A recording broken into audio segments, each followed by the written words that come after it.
Today, I have the great pleasure of speaking with Stephanie Harris. She's the president of the Incentive Research Foundation. We're obviously going to talk about incentive, non-cash incentive like incentive travel. What is their impact? Wealth of knowledge. Enjoy the conversation with Stephanie Harris. Hello, and welcome to a new episode of the Business of Meeting podcast. Today, we are finally being able to speak with the president of the Incentive Research Foundation, Stephanie Harris. We talk a lot about incentive trips, incentive travel, non-cash cash incentive, non-cash incentive. But at the end of the day, we don't know what's available and we don't know the data, the research. It's such an important part of our industry. I'm truly honored, Stephanie, to taking the time to speak with me today. How are you? I'm excellent, and I'm thrilled to be here. That's wonderful. And as I like to start, I'm always asking my guests, how did you get into our industry and what is your journey? It's certainly not a straight line like most people in this industry.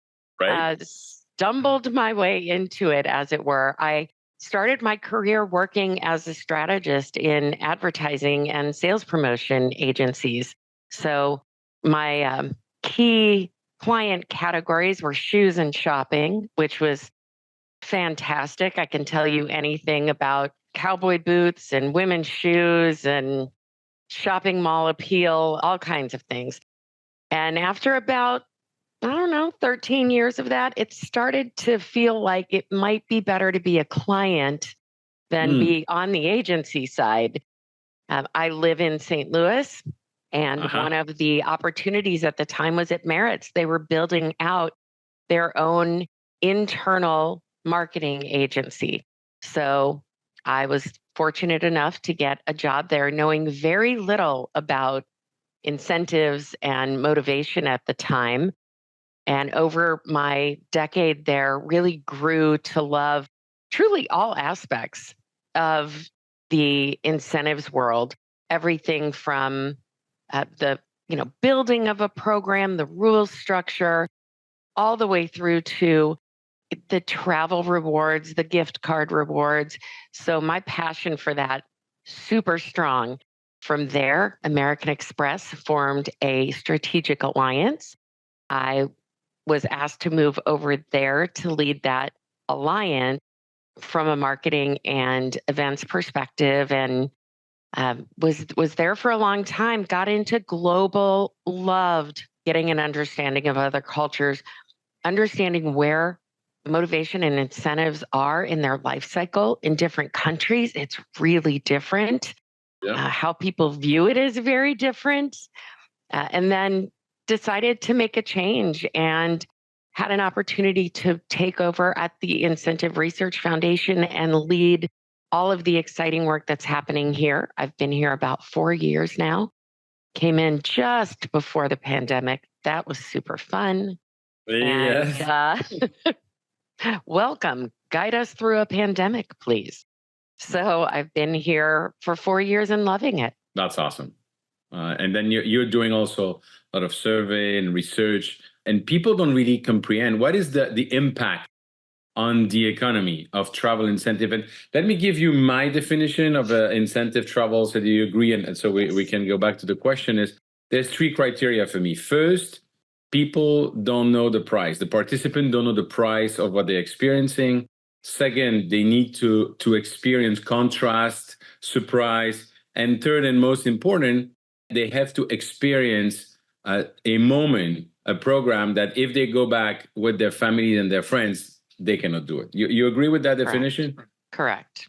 And so if we start from there, it means that if you bring your customers to a beautiful hotel with a welcome cocktail and a farewell dinner and nothing in between, it is not an incentive. It's just a beautiful group travel, but it's not an incentive. So talking about incentive travel, what is the impact on the economy for travel incentives? Yeah, the Events Industry Council did the impact study, and it's a multi-billion dollar impact on the economy overall. I think it's 1.6 trillion. Where incentives falls in that is really difficult because that study just measures the travel aspects of it. And when we look at incentives, we know there's gift card spend, we know there's merchandise spend. The last study, and I'll have to actually pull it up, I don't have it in front of me, was done a couple of years ago by the Incentive Federation. But again, it's not quite in the trillions, but it's multiple billions of dollars of impact and spend annually. I think for me, the more important measure is company by company and looking at the reality that organizations that employ incentives, whether the reward is a gift card or the reward is travel, at the end of the day, those organizations are consistently outperforming their peers in the same industry. Yeah, So for me, that speaks to this is a tool organizations can, should, and need to be using as a competitive differentiator in their own industries. absolutely. Absolutely. And as we were chatting a little bit before I started recording this, when I had my agency, we were the first in Europe to do an impact study. And we did that. And remember, our client, Sony Music, you can clearly see the level of the market, the level of the client that were not participating in the incentive program, and the level at which the client were if they were participating in the incentive program. It's a no-brainer for customers, but it's also a no-brainer for teams. Now, what is your experience, with Meritz and now with the Incentive Research Foundation, when it comes to clients that are using incentive to motivate their workforce? So I think the reasons why have really changed. And if we look at kind of pre 2020 to now, we now see 81% of organizations saying the reason we use incentives is it is a critical element of building our culture. You have this disparate workforce, so many more people working from home, bringing people together through incentives, through recognition programs. That is helping to actually form and drive the culture of the organization so much more than before the pandemic. And we do a study annually in conjunction with SITE. It's the Incentive Travel Index. It looks globally at a lot of different aspects of mostly incentive travel. And when we talk to organizations about how leadership feels about incentives, not how the planners feel, not how the winners feel, Yeah. how leaders feel. And we asked them, they could pick a couple of things. 53% said leadership views it as an absolute need to have. Another 48% of the audience also selected it was an essential strategic element of what they're doing. We did put in an option that was, do they view it as a necessary evil? Like they're too afraid to touch it or cut it. Right. And 21% of people said they're afraid. They're afraid to touch it. It's out there. It's culturally embedded. So, to me, that's saying that leaders either outright support it or leaders understand well enough how much it's impacting the organization that they don't want to touch it. That's become more and more critical in a post-pandemic world where the workforce has changed so much and the workforce is shrinking. I mean, we're in that downslide all the way through 2040. So retention of your top performers, retention of the people who are making your organization successful, better be all over it if you're running a company, because if you're not, your competitors are. I'm glad you're saying that. You have no idea, because I had this conversation probably at least a year ago. And the discussion about, people working hybrid, office, online. And I said, but whatever it is, I think that in terms of culture, you're going to have to bring people more and more together. It's going to be more and more challenging because not everybody's in the office every day. And so that's clearly a silver lining for people organizing incentives, right?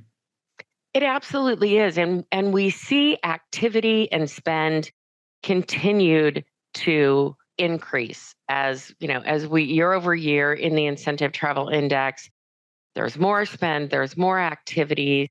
I think it was 76% of the respondents indicated they were going to have an increase in spend. But this is where it starts to get tricky right now. right? Because we live in an inflationary world. Hmm. So the trick now to keep these incentives impactful for the people that win the award, pace of spend increases needs to outpace or at least keep up with inflation. And in a lot of cases, that's not happening. What about the non-incentive travel? What about the cash incentive on one hand and the non-cash incentives on the other hand? Well, clearly, I am team non cash incentive over here. Look, cash has a place, and in inflationary times, it absolutely has a place. One thing I always say about organizations using non cash incentives is that the cash needs to be right first. Mhm. If you are trying to use non cash to fill some kind of pay gap, it's not going to have the same impact. It feels like a trick. People kind of see through like, oh, this gift card is supposed to make me feel better about my paycheck not being where it should be. So the cash has to be there first. But non-cash has this incredible, especially travel, has this incredible romance and stickiness about it done right. Incentive travel will make your family want you to work harder and stay later and go on that extra business trip to sell that extra thing to earn that incentive trip. Because in a lot of cases, either your partner or in some programs, your family is allowed to participate along with you. So, you know, you don't talk about your paycheck with well, I think that's changing with the new generation. They talk about their paychecks more, but people don't talk about the bonus they got or how much it was. They will wax poetic about the time they had cocktails on an iceberg while, a lovely orchestra quartet Mm. played. Like they will share that with you all day long. They'll brag that this thing in their home they earned at work through an incentive. So it has a different, people could refer to it as trophy value a lot.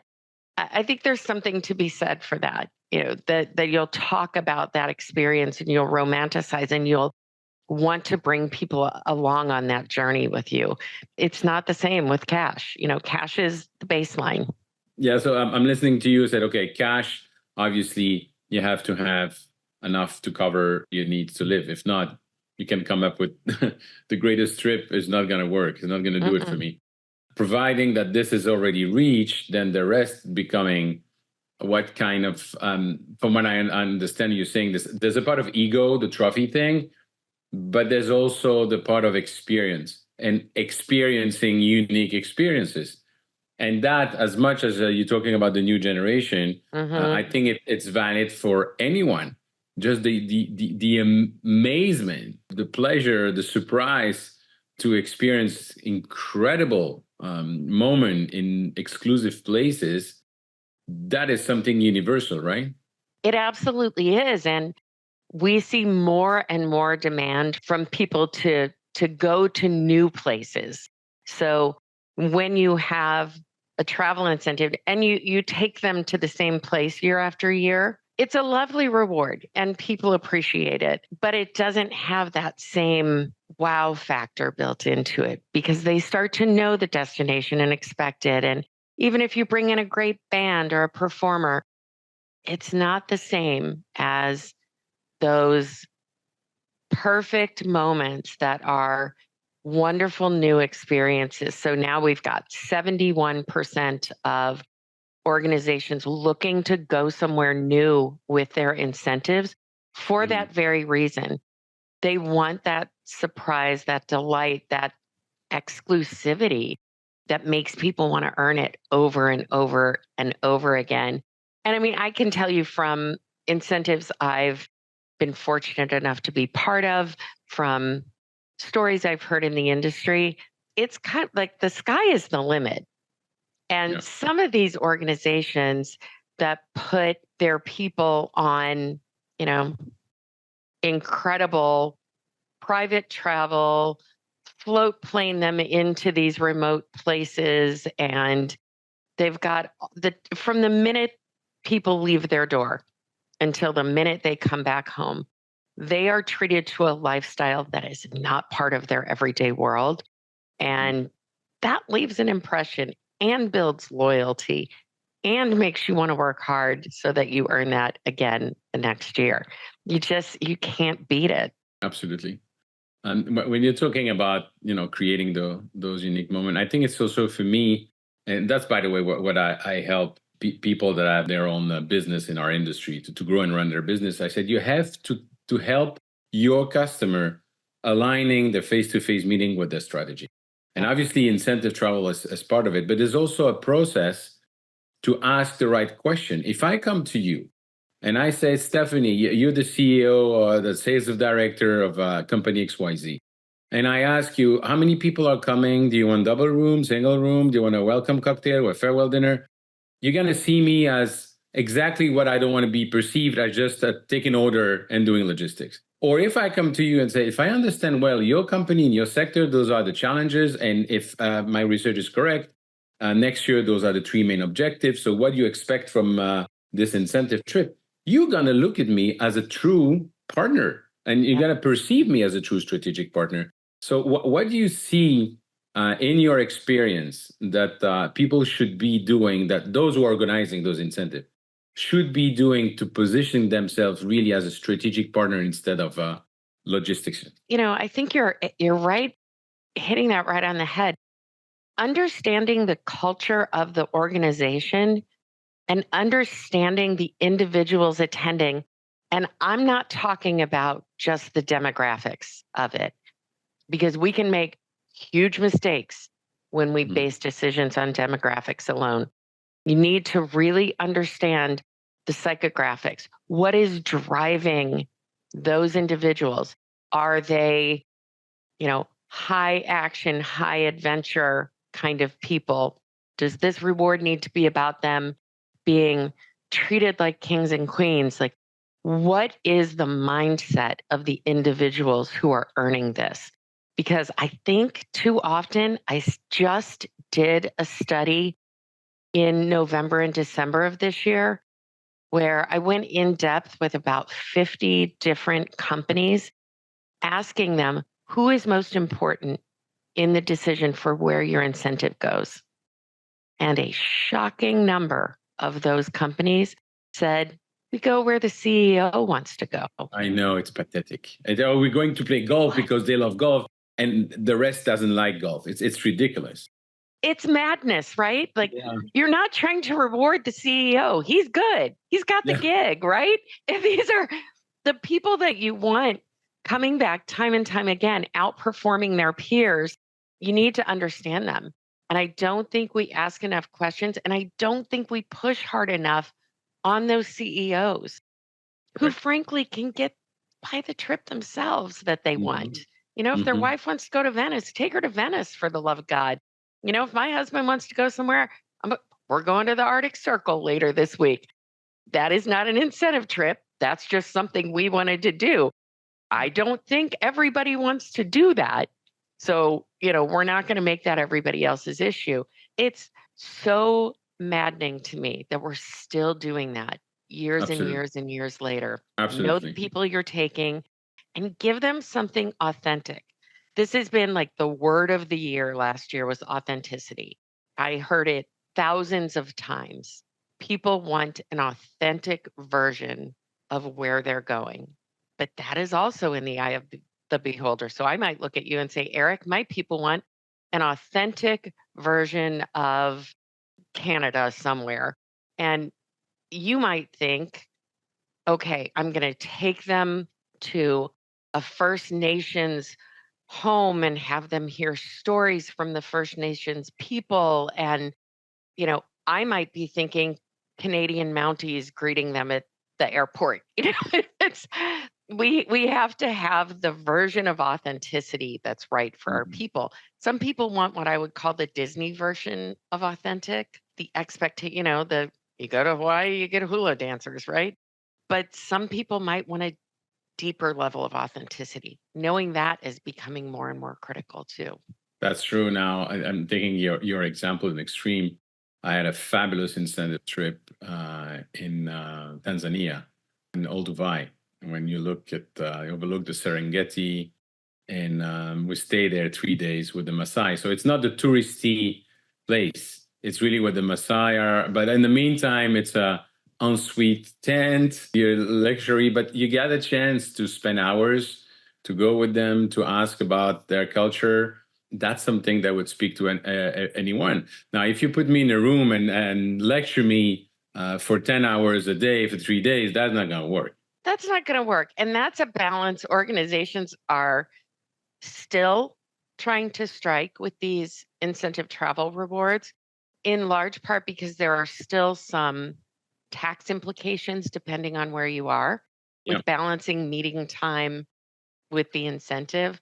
That's another really important conversation to have when you're Mhm. designing these is, you know, culturally, is this truly just a reward or are you trying to blend it for tax reasons or for other reasons, just so you know when you're going in to design it, because you can't stick people in that room all day.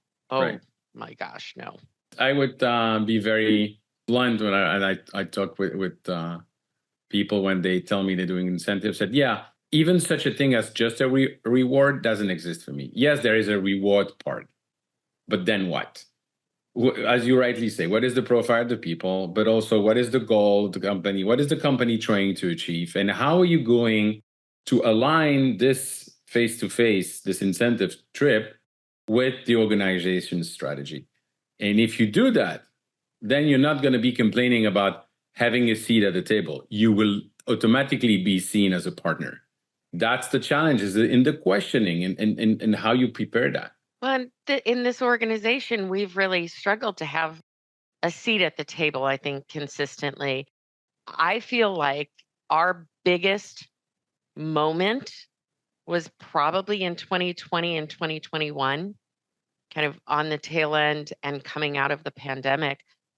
That was our moment to be establishing ourselves as a very strategic part of the organization. I can't say that, we missed our only opening, but I think it was a huge opening and a lot of people took it and sat Hmm. down and Yep. established like, look, this is the year without the incentive or the 2 years without the incentive. How are we going to keep people motivated, engaged? How are we Yep. going to minimize turnover? We do struggle to get that strategic seat at the table because we're, to your earlier point, talking about the logistics. We're not talking about the impact and the strategy. We're not Yep. walking in with the numbers to say the people who won the reward we've retained for X much longer time or earn Y amount more than their peers. We're not doing that. We're going in and saying, where do you want to go? And what kind of, Exactly. hotel do you want? Yep. That's not going to get us there or keep us there, certainly. To your point, and that's where all the methodology I developed with my business partner at that time, Georgiana, was based on that. But I came once. That is probably the most crazy bit that I won, and we were 4 agencies, and they were like 4 or 5 major company that were coming together. It was a fast-moving consumer good, and they were coming together to build a program for one of the major distributors.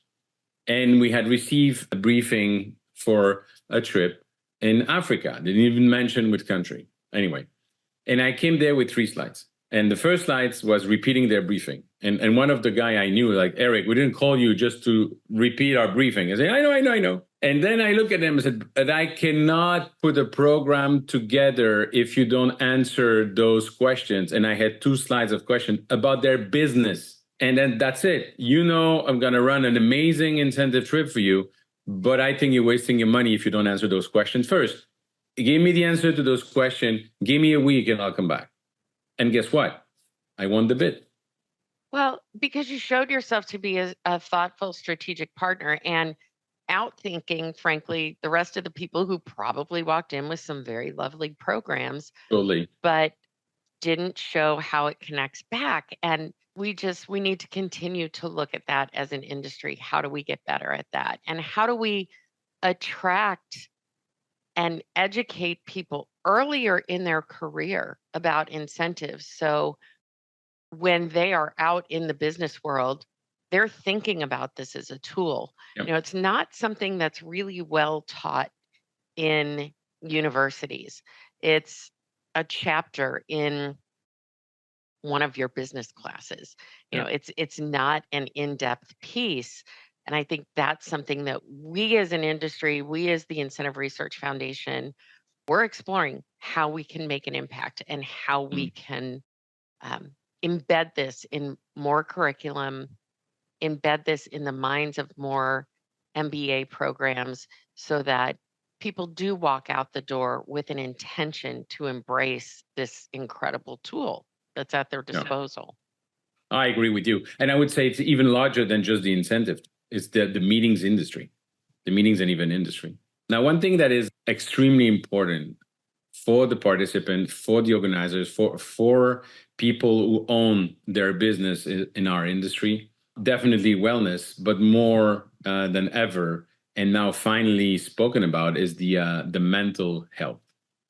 And I know you have a lot of information, a lot of ideas with that. So how do we incorporate that in the programs, and how do we incorporate that in our lives? I have such passion around this, and I speak on this topic a couple of times a year because I do have incredible passion around it. I have 4 kids, and one of my children suffers from bipolar disorder, and another one suffers from depression and anxiety. And we talk about this incredibly openly at home, and I have their permission, of course, to tell the world about it when I'm out speaking. But we acknowledge it, we talk about it, we own it, and the post COVID realities of we're already in a shrinking workforce. We're now working from home, which means we're working 49 minutes longer every day. Deloitte just did a big global study. So we're working almost an hour longer every day. And courtesy of Teams and Zooms and everything else, we have 13% more meetings. Hmm. Because what used to be just a flyby, like I'd stop by your office and say, "Hey, Eric, this happened, and what do you think?" And we'd have a 10-minute conversation and walk down the hall and go about our business, is now another meeting on your calendar. And there's just something emotionally different about a day full of meetings versus having some free time and having somebody stop by your office for a quick chat.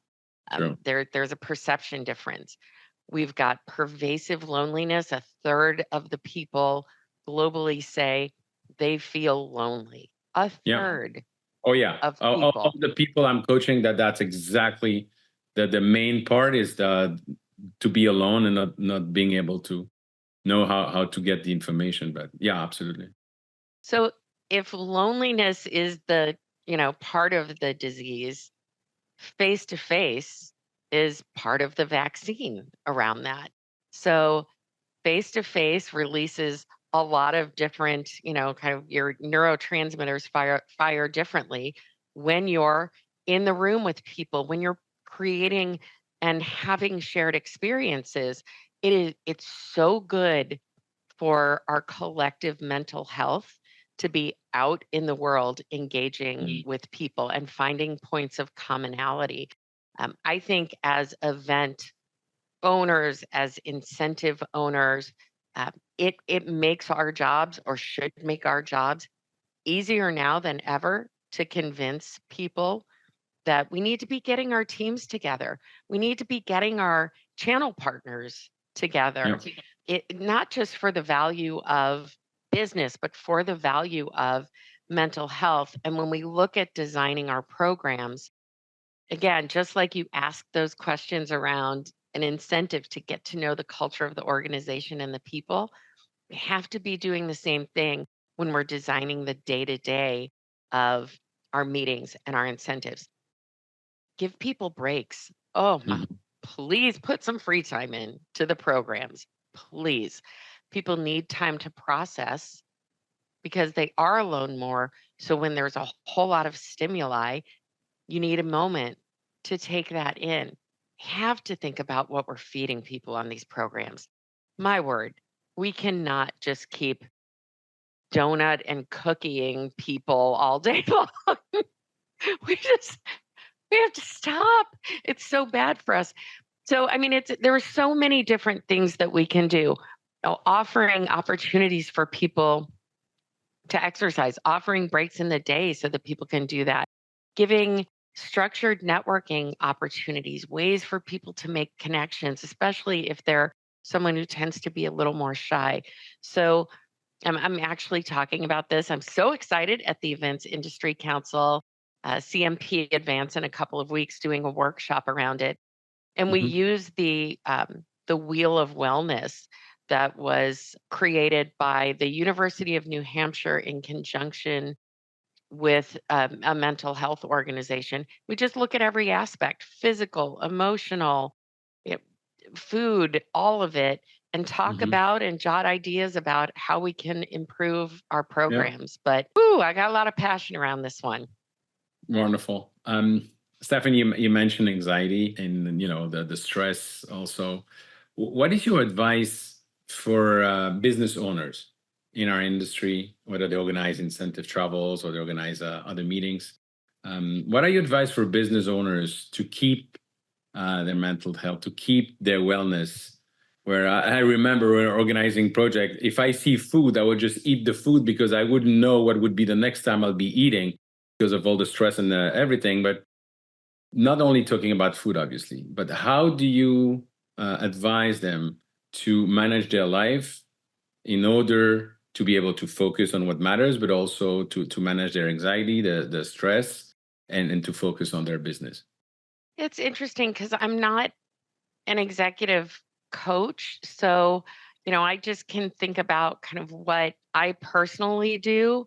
I know what my triggers are and I kind of own them and I'm very aware of it. I think people need to talk about and first and foremost, really be able to look at themselves and own what their own issues, concerns, challenges are, and then talk to people about it. Mm. Find whether that's a therapist, whether that's an executive coach, whether that's your spouse, whatever it is, so that you can then create the habits and the structure. Like, look, I get up in the morning, I either hit the treadmill or I ride the Peloton. If I don't do one of those two things, I'm going to have a terrible day. I Mm. am going to be a bad person to be around. Like I know that about myself. I have to start like that. People are list makers, people are break takers. I have someone on my team who has to stop and take a walk in the middle of the day, process what happened in the morning, and get ready for the afternoon. We have to make space for who people are individually, Hmm. and that's the hardest part is we either put these crazy expectations on ourselves or we feel like the rest of the world is putting them on us, but we're not exploring, is that true? What's really true in there? So I think we have to just stop and step back and get okay with who we are. And I know it sounds so squishy, but it's true. The more you know yourself, the better Hmm. you can create the right space for yourself to be successful and to contribute at the level that you need to. Absolutely. And by the way, as an entrepreneur, you have at least the choice of structuring your calendar the way you want. Obviously, not during the program, but and so you can block time for your morning routine. You can block time for some break. You can block time in the week for things that matters to you, and completely put your mind into a different setting or a different topic so that you're not worrying all the time. But there's ways to do it, especially if you're a business owner. The problem is that we don't think about ourselves. We're probably the Right. last to think about ourselves. We're always thinking about the other. It's true. My husband owns a business and he's the CEO, and I watch the level of stress and he puts on himself His most important thing is sleep, the quality of his sleep. So we're very mindful about that because we Mhm. know how that impacts his day and his life. And you have to prioritize it. Just have Absolutely. to. Absolutely. Now, I'd love to end this conversation talking about a topic which is somehow also a silver lining, I think, post not only post pandemic, but of the current world, but also an opportunity for what we do, and that is artificial intelligence, AI. So I think the silver lining part is just like after the pandemic, people want to meet more, or it's important if you have people that are working remote to bring them together once in a while. I think as well that the experience that you are creating with a meeting, the experience you're creating with an incentive trip is not something that AI can replace. But on the other hand, there are tools now, there are ways of working. So, what is your experience? What do you see that and how people could be using AI in their daily work? Whew, there are a lot of ways that AI can be used. And I will say, I noted earlier, we're on the downslide of the workforce. We're getting smaller and smaller, and that's going to continue through 2040. AI is going to be the thing that is going to allow us to make it through, these next several years, because there's efficiency inside of it. Mhm. And it's so important that we're not afraid of it, that we play with it and embrace it because it will make a difference. So I'll just give you some examples of how I use AI in my job. I will say this out loud. We do not use AI to create our research at the Incentive Research Foundation. It is all human based. We don't use AI to write questions. We don't use AI to produce reports. We just feel like the knowledge of our researchers and of our team is the important piece. Could that change at some point? Maybe, but right now we don't. But how I do use it is when I want to write an abstract for a session that we're going to do at our conference, for example, and I will say write an abstract with 3 learning objectives on this topic using this research paper that's typically one of ours. I'll give it as a reference. Boom. 30 seconds, a minute later, I've got a starting place, right? I use AI. I've heard it said 2 ways. AI is your best intern, which is kind of how I like to think about it. It's my best Mhm. intern. It gets me 10 steps down the road and a starting place that I know I need to go in and review the work and edit before I put it out in the world. The other thing I've heard is AI is your worst intern. They are terrible. You have to check their work, you have to Yep. babysit what they do. I think both things are true. We will use it to look at how we could structure a program. So we want a 4-day program with these elements baked in, and we want these kinds of breaks. So we'll give it some parameters and it'll come back to us and say, okay, again, here's a starting place. What I'm fascinated by is the number of people who haven't touched it still in our industry, who haven't played with it. We had an event in the fall of 23, and part of what we did were hands-on workshops with all things AI. We had Mm. a computer bank and a bunch of prompts, and it was a safe place where people could sit down and put prompts into an AI engine. And we also had individuals who are comfortable with it coaching people through how to best use it. So, you know, that was for 60 people. I think 30 of them had not tried anything in AI before. We are seeing more organizations use the goggles to do virtual site visits. You can Yep. walk around a property, get a sense of Mhm. space. But again, I see it as your intern. I see it as your shortcut to get you somewhere different, not be staring at a blank piece of paper, and be able to then edit, go in, make the changes, and get where you need to go. I love the parallel. Thank you. How could people get in touch with you and with the Incentive Research Foundation? So all the research that we produce, and we generally produce about 8 long form papers and 4 or 5 short form papers and studies every year. Those are all available at no cost at theirf.org. So everything we produce is out there. We have webinars. There's continuous education. If you're looking for continuing education credits, that's all out there on the website. I'm listed out there on the website. I love when people write to me and ask me for questions, statistics, whatever it is. So you can always reach out to me directly as well. Wonderful. My last question, Stephanie, when we see each other in a year from now and we celebrate, what are we going to celebrate? Oh, what are we going to be celebrating? That's such a good question that I don't have an answer to.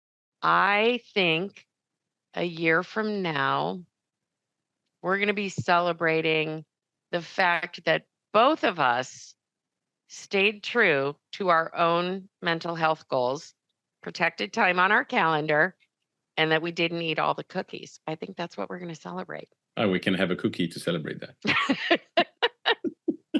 I love it. Thank you. Stephanie, thank you very much for your time, and I look forward to seeing you again in person. Thank you. Thank you, Stephanie, for everything that you and the Incentive Research Foundation are doing and for sharing all these insights with me today. Ladies and gentlemen, if you want to connect with me, please follow me on LinkedIn or go to eventbusinessformula.com, and there's a wealth of information available for you over there. And if you enjoyed this conversation, please share it with your network. Thank you.